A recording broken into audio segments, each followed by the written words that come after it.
ఒంగోలు మండలంలోని మండువారిపాలెం గ్రామంలో గ్రామ సచివాలయం, రైతు సేవా కేంద్రాల నూతన భవనాలను ఒంగోలు శాసనసభ్యులు దామచర్ల జనార్దన్ రావు ప్రారంభించారు. 43,60,000 రూపాయలతో సచివాలయంను, 23,94,000 రూపాయలతో రైతు సేవా కేంద్రం భవనాలను నిర్మించారు. 2 భవనాలను ప్రారంభించిన అనంతరం వాటిని పరిశీలించి భవనాలు బాగున్నాయని ఎమ్మెల్యే దామచర్ల అభినందించారు. ఈ కార్యక్రమంలో ఒంగోలు వ్యవసాయ market committee chairman Rachagarla Venkatrao, వ్యవసాయ మార్కెట్ కమిటీ మాజీ చైర్మన్ కామపల్లి శ్రీనివాసరావు, టీడీపీ మండల అధ్యక్షుడు గుండపనేని శ్రీనివాసులు, మండువారిపాలెం గ్రామ పార్టీ అధ్యక్షుడు మారెళ్ల శ్రీధర్ బాబు, గ్రామ సర్పంచ్ మండువ వెంకట సుబ్బయ్య, గ్రామ పార్టీ నాయకులు మారెళ్ల రాజేంద్ర ప్రసాద్, కారుమూడి ప్రభాకర్ రావు, మారెళ్ల రామకృష్ణ, కోమటినేని ఉదయ్ భాస్కర్, డ్రీమ్ వ్యాలీ ఎండి పెంత్యాల సుబ్బారావు తదితరులు పాల్గొన్నారు. ఈరోజు మండవారిపాలెం మన గ్రామ పంచాయతీ కార్యాలయాన్ని దగ్గర 43,60,000 రూపాయలతోటి ఈరోజు కొత్త భవనాన్ని పూర్తి చేసి దాన్ని ఓపెన్ చేసుకోవడం జరిగింది. దాంతోపాటు రైతు భరోసా కేంద్రం కూడా 23,94,000 రూపాయలకి దాన్ని కూడా ఇలా ప్రారంభించుకోవడం జరిగింది. చాలా సంతోషం. అందులో మండవారిపాలెం వచ్చేసి మనకి స్టార్టింగ్ వచ్చే 1-2 బూతుల్లో నియోజకవర్గం స్టార్ట్ అయ్యేదే ఇక్కడి నుంచి స్టార్ట్ అవుతుంది. ఇక్కడ ఉండేది కూడా ఎప్పుడు కూడా వ్యాపారస్తులు అందరూ ఉన్నా కూడా ఎప్పుడు తెలుగుదేశం పార్టీ మెజార్టీ తోటి ఇక్కడి నుంచి మొదలవుతుంది.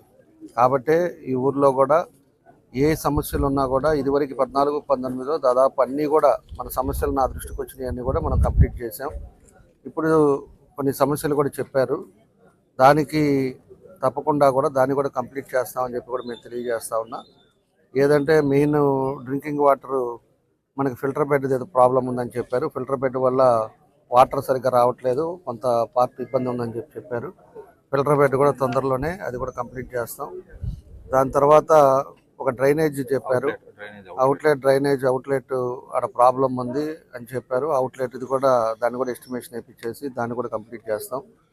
మూడవది వచ్చేసి దానికి ఏదైతే మనకి త్రావుగుంట అదేవిధంగా మండవారిపాలెంది దాన్ని సర్వే నెంబర్లు త్రావుగుంట అని చెప్పేసి వస్తూ ఉన్నాయి.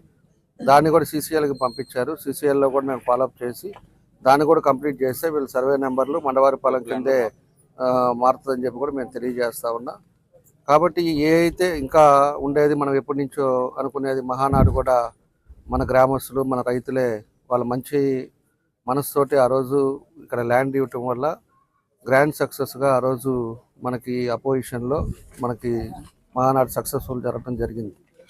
ఆ తర్వాత కూడా మనం వాళ్ళకి అప్పుడు దానికి రోడ్డు కూడా ఒకటి అడిగారు, ఇక్కడి నుంచి మన ఈ కాలేజీ వరకు మంగమ్మ కాలేజీ వరకు రోడ్డు కూడా అడిగారు. కాబట్టి ఆ రోడ్డు కూడా 1 కిలోమీటర్ ఆల్రెడీ వేశారు, ఇంకొక 2 కిలోమీటర్లు ఉంది, దాన్ని కూడా కంప్లీట్ చేస్తాం.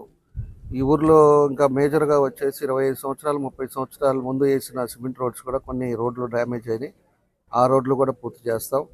తప్పకుండా కూడా ఈ తెలుగుదేశం ప్రభుత్వం అంటేనే అభివృద్ధి ప్రభుత్వం.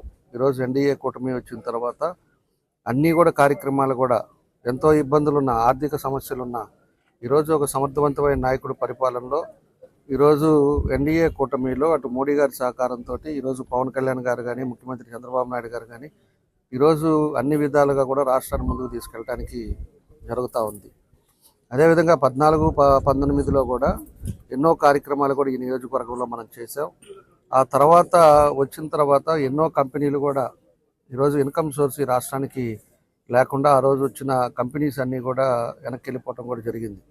ఈరోజు లోకేష్ గారు కానీ ముఖ్యమంత్రి గారు కానీ వీళ్ళందరూ కూడా మళ్ళా కంపెనీస్ని తీసుకురావటం, ఇన్కమ్ జనరేట్ చేయటం, ఎంతోమంది చదువుకున్న ఉన్న వాళ్ళకందరూ కూడా జాబ్లు కూడా చేయటానికి వాళ్ళకు కూడా ఈరోజు అకామిడేట్ చేయడానికి అన్ని కూడా కార్యక్రమాలు కూడా ఈ ప్రభుత్వం వచ్చిన తర్వాత జరుగుతూ ఉన్నాయి. కాబట్టి ప్రజలకు కూడా ఏదైతే సూపర్ 6లో కూడా తల్లికి వందనం కావచ్చు, రైతు భరోసా కావచ్చు, ఈరోజు పెన్షన్లు కావచ్చు, అదేవిధంగా రేషన్ కార్డులు కావచ్చు, ఆటో డ్రైవర్స్కి కావచ్చు, మా మహిళలకి ఉచిత బస్సు కావచ్చు, ఇలాంటివన్నీ కూడా ఈ ప్రభుత్వం వచ్చిన తర్వాత ఎన్నో వేల కోట్లు ఈరోజు ఖర్చు పెట్టి ప్రజల్ని కూడా సంక్షేమ పథకాల్లో ముందుకు తీసుకెళ్ళడం జరుగుతుందని చెప్పి కూడా మేము తెలియజేస్తా ఉన్నాం.